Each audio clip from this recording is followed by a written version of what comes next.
రామాయణము ఒక మహాకావ్యము.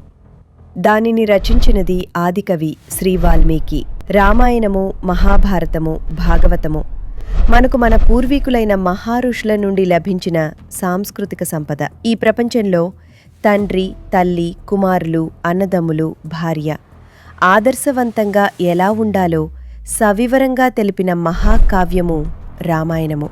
రామాయణములోని పాత్రలే మనకు ఆదర్శములు అనడంలో అతిశయోక్తి లేదు. రామాయణము అంటే రామ అయినము, రామాయణము అయింది.